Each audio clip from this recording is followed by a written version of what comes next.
aqui para iniciar a aula de eclesiologia e depois de um período de férias nós tivemos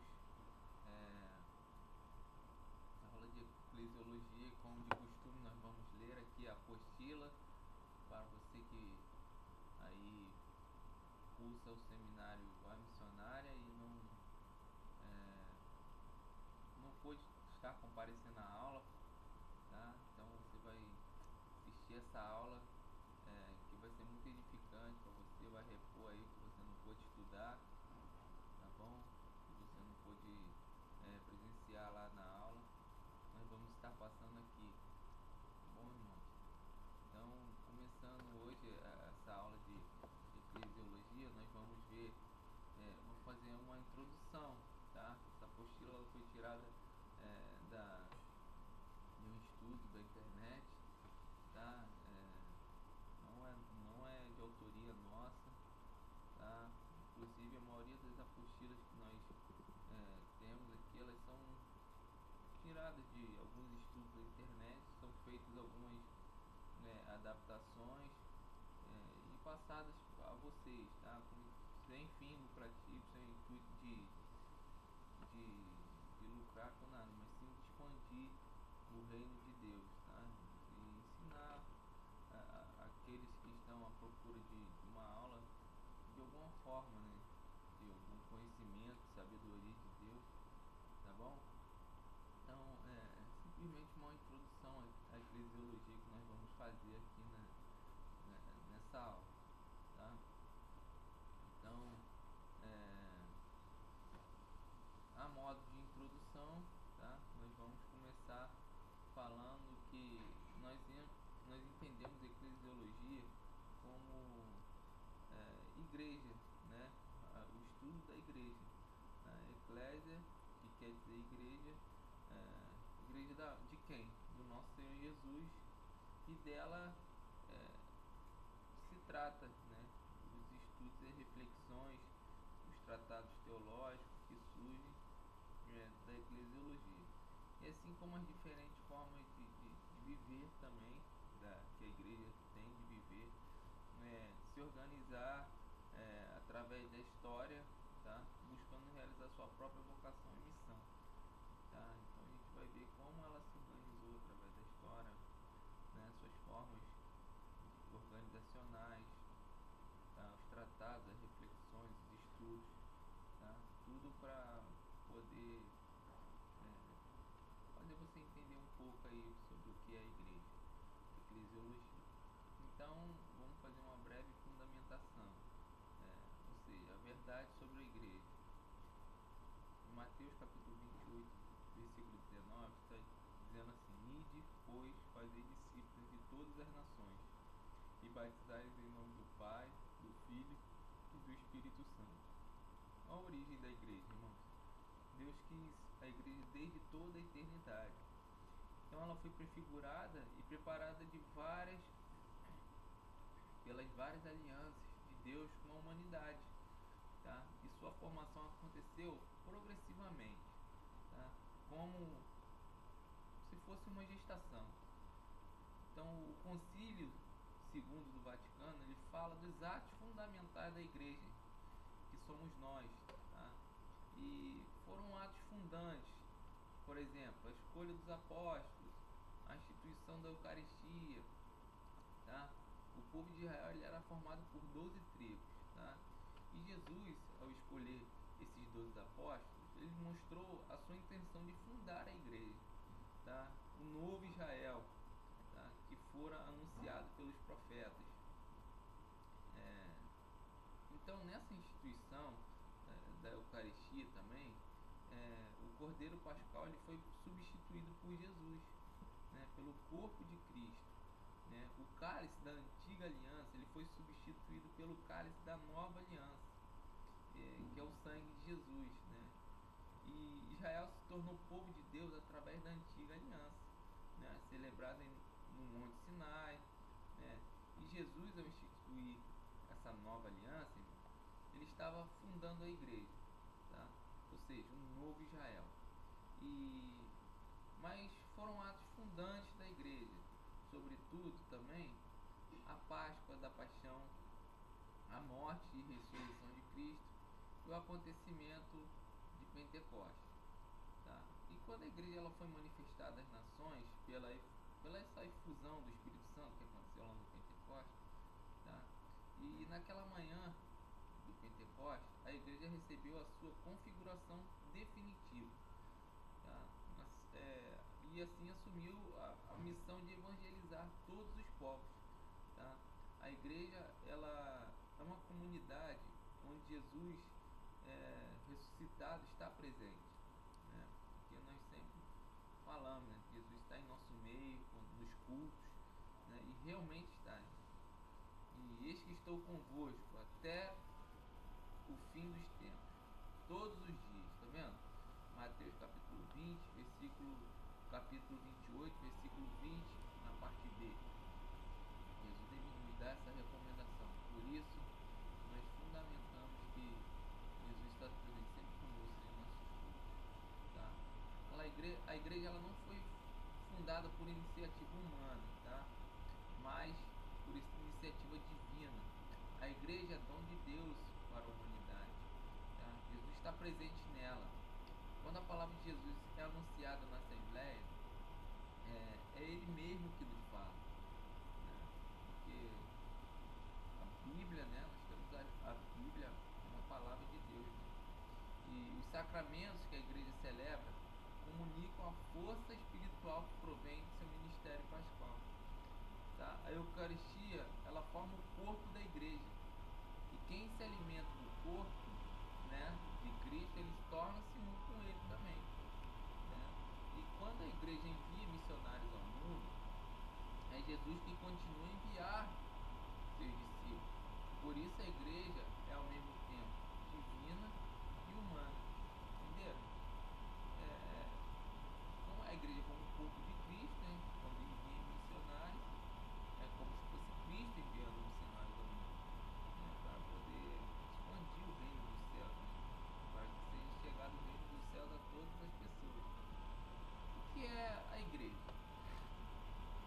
A igreja, ela é uma realidade tão rica que não cabe nos limites de uma definição.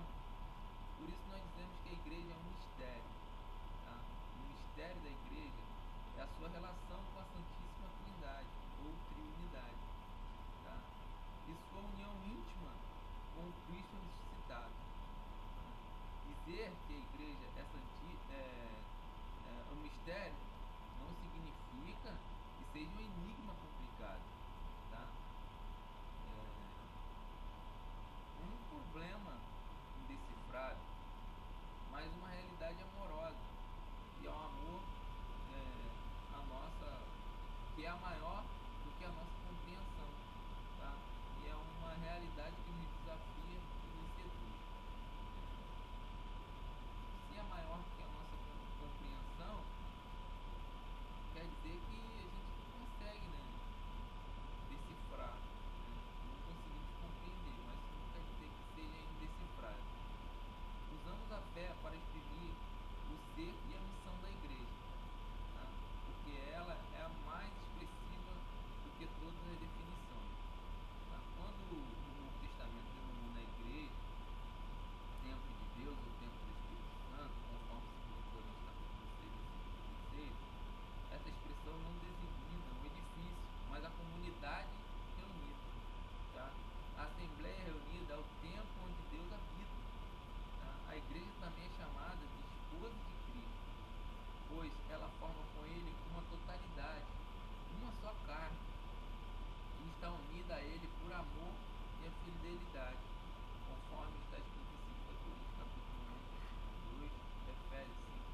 igreja como o povo de Deus, tá? A imagem do povo está ligada à igualdade fundamental entre os membros da igreja. O povo de Deus, ele recorda que ela foi preparada desde a origem da história de Israel, tá? E é um povo sacerdotal, profético e real, conforme está em 1 Pedro, capítulo 2, versículos 9 ao 10. A igreja é o corpo de Cristo, né? Como já dissemos aqui, que está em 1 Coríntios, capítulo 12, né? Do versículo 12 ao 30. É uma realidade semelhante ao corpo humano, ou seja, tem a cabeça, que é um conjunto organizado de membros, tá? E cada membro, ou seja, cada órgão, ele desempenha uma atividade específica, tá? Em vista do bem-estar de todo o corpo. E entre os membros do corpo existe uma mútua dependência e todos são importantes, né? Então vigora entre eles uma comunhão, tá? E quando um membro passa bem, isso repercute em todos os membros, né? E quando o outro passa mal, o sofrimento afeta também a todo o corpo. E os membros da igreja, né, corpo de Cristo, são todos batizados, né? Jesus é a cabeça que continua presente e age no mundo através do corpo, né? Que é quem? Que é a igreja, tá? A igreja, ela se organiza para cumprir sua missão de evangelizar. Ela é uma instituição que está a serviço da missão evangelizadora e ela está confiada por Jesus, tá? E ela tem sua visibilidade na sociedade também, né? Com leis próprias, ministérios ordenados, como os pastores, presbíteros e diáconos, os ministérios não ordenados, né? Confiados aos cristãos leigos e à vida consagrada, as pessoas, né? São os religiosos e religiosos, e cada membro assume uma função e desempenha um serviço na igreja, né? Sempre visando o bem-estar de todos, tá? E quando o membro da igreja peca, a comunidade ela toda fica enfraquecida, né? E quando o membro também se santifica, todo o conjunto fica revigorado, tá? Então é próprio ter uma cabeça, tá? Segundo São Paulo, a cabeça da igreja é Cristo, né? Você pode conferir isso lá em Colossenses capítulo 1, versículo 18. E é dele que provém a vida da graça para todos os membros da igreja, né? A igreja, ela é templo do Espírito Santo, que é a alma da igreja, né? Como a alma, o corpo humano, o espírito, ele também está presente em toda a igreja e em cada um de seus membros. E como a alma confere vida e identidade ao corpo, assim o espírito dá vida e identidade à igreja. A igreja pois é uma comunidade dos que creem em Cristo, assistida pelo Espírito Santo, e ela aguarda a memória de Jesus Cristo. Ela celebra e testemunha sua presença no mundo também, através dos sacramentos, né? Então, a igreja, também uma das funções da igreja, ela existe para ser missionária. Ela existe para ir e dar fruto. Evangelizar, ela constitui a missão da igreja, a sua identidade e sua própria razão de ser, né? A igreja que não pensa em missões, ela precisa rever seus conceitos.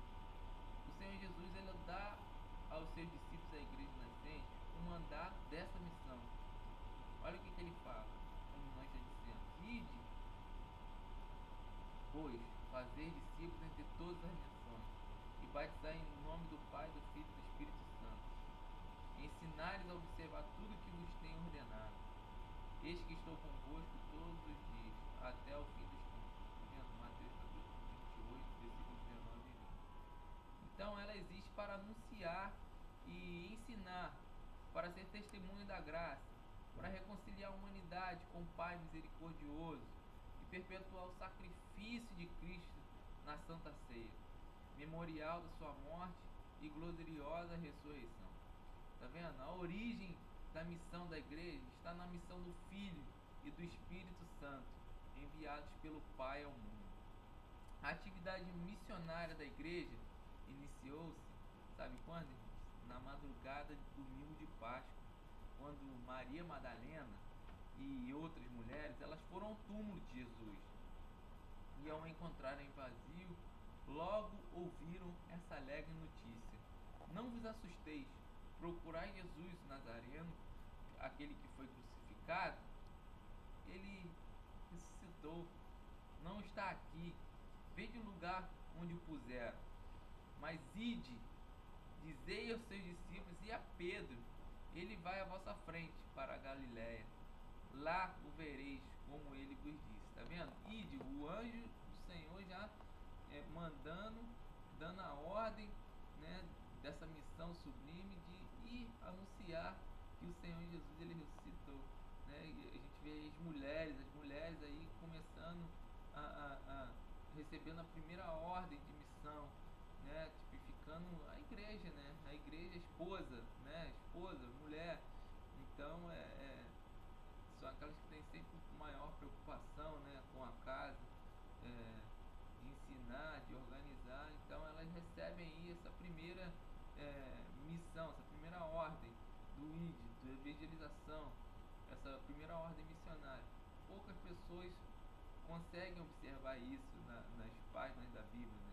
E conferem, falam mais das passagens de Atos, né? Quando começou ali, depois do Pentecoste, né? As pessoas saírem. Mas nós já vemos já em Mateus no capítulo 16, em Marcos no capítulo 16, desculpe, Maria Madalena e as outras mulheres já recebendo essa ordem de anunciar, né, o fato.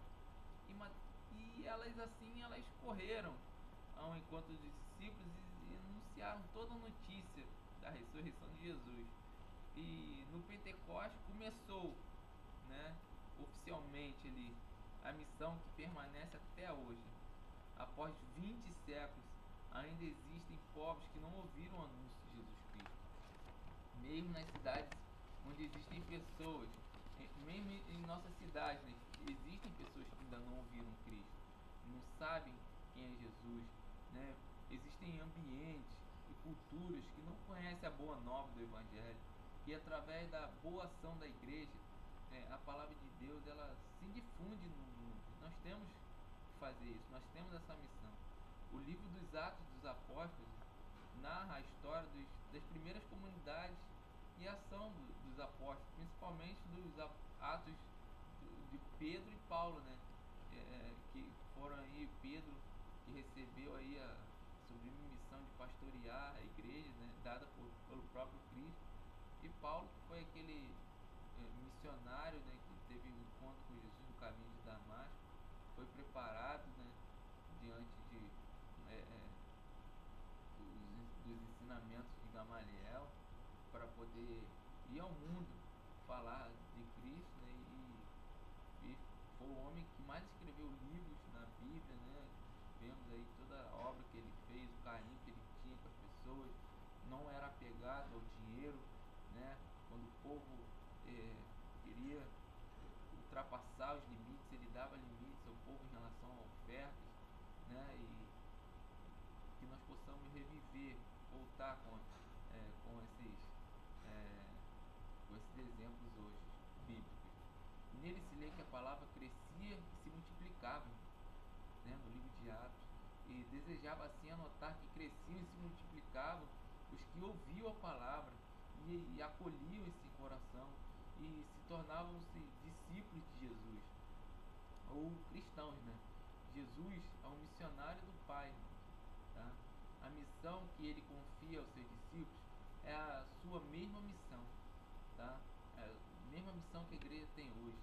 E nele, pois, é nele que o missionário, que o discípulo, tá, tem a fonte permanente do seu ardor missionário, a sabedoria profética para anunciar o evangelho da vida, tá? O encontro com Cristo vivo, missionário do Pai, como experiência pessoal na comunidade de fé, alimenta o missionário e reaviva permanentemente seu ardor, tá? E foi o que aconteceu com Samaria, né? Em João capítulo 4, versículo 1 a 26, com os discípulos, né? Em João capítulo 1, versículo 19 ao 51, nós vemos ali um reavivamento da fé, o ardor missionário. A experiência do encontro com Cristo muda radicalmente a vida, como aconteceu também com Zaqueu em capítulo 19, do 1 ao 10. Com Paulo também mudou radicalmente, né? Atos capítulo 9, versículo 1 ao 22, a gente vê a conversão de Atos, né? Uma passagem bem conhecida, né?